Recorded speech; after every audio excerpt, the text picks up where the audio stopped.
വെളിച്ചം ദുഃഖമാണുണ്ണി, തമസ്സല്ലോ സുഖപ്രദം. ഈ വരികൾ കേൾക്കാത്തതും ചൊല്ലാത്തതുമായ മലയാളികൾ കുറവായിരിക്കും. ഈ ഉത്കൃഷ്ടമായ വരികൾ മലയാള കവിതാലോകത്തിന് സമർപ്പിച്ച മഹാകവി അക്കിത്തം 55ാം ജ്ഞാനപീഠ അവാർഡിനർഹമായി. നവോത്ഥാന പ്രവർത്തകനും കവിയുമായ വി.ടി. ഭട്ടതിരിപ്പാടിന്റെ ശിഷ്യനായിരുന്നു അക്കിത്തം എന്ന് കവിതാലോകം വിളിക്കുന്ന അക്കിത്തം അച്യുതൻ നമ്പൂതിരി.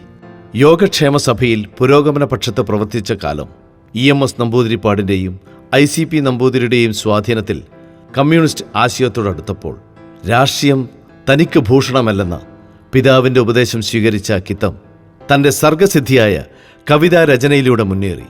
അക്കിത്തത്തിൻ്റെ കവിതയിലുള്ള മികവ് ആദ്യം തിരിച്ചറിഞ്ഞത് ഇടശ്ശേരിയായിരുന്നു. മനുഷ്യ മനസ്സിൻ്റെ വേദനകളിൽ നിന്നുമാണ് അക്കിത്തത്തിൻ്റെ ഓരോ കവിതകളുടെയും പിറവി. അതിലെ അക്ഷരങ്ങൾക്ക് ആർദ്രതയുടെ ഭാവമായിരുന്നു. അക്കിത്തത്തിൻ്റെ ഗാന്ധിയൻ ചിന്തകൾ അദ്ദേഹത്തെ മറ്റുള്ളവരുടെ മുന്നിൽ കമ്മ്യൂണിസ്റ്റ് വിരുദ്ധനായും ഫാസിസ്റ്റുകാരനുമായി മാറ്റി. പക്ഷേ അതൊന്നും ആ മഹാകവിയുടെ നിർഗളമായ രചനയ്ക്ക് തടസ്സമായില്ല. അത് ഒഴുകിക്കൊണ്ടേയിരുന്നു, നിലയ്ക്കാതെ, അന്നും ഇന്നും.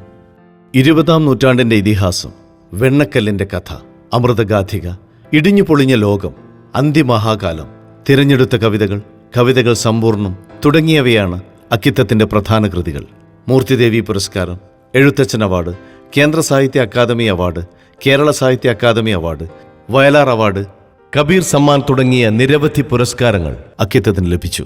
ആർദ്രതയുടെ ഭാവമാണ് തൻ്റെ കവിതകളുടെ ആത്മാവെന്ന് പറയുന്ന അറിവും വിവേകവും സമന്വയിപ്പിച്ചുള്ള ഒരു മനുഷ്യരൂപമാണ് മഹാകവി അക്കിത്തം. കാലം അദ്ദേഹത്തിൽ അർപ്പിച്ച ഈ പുരസ്കാര നേട്ടത്തിൽ മലയാളികളോടൊപ്പം വി ഹെൽപ്പും അഭിമാനപൂർവ്വം നമിക്കുന്നു ആ മഹാകവിയെ. വി ഹെൽപ്പിൻ്റെ ഈ വീഡിയോ നിങ്ങൾക്ക് ഇഷ്ടമായെങ്കിൽ നിങ്ങളുടെ പ്രതികരണം സബ്സ്ക്രിപ്ഷനിലൂടെയും ലൈക്കിലൂടെയും ഷെയറിലൂടെയും കമൻറ്റിലൂടെയും അറിയിക്കുക.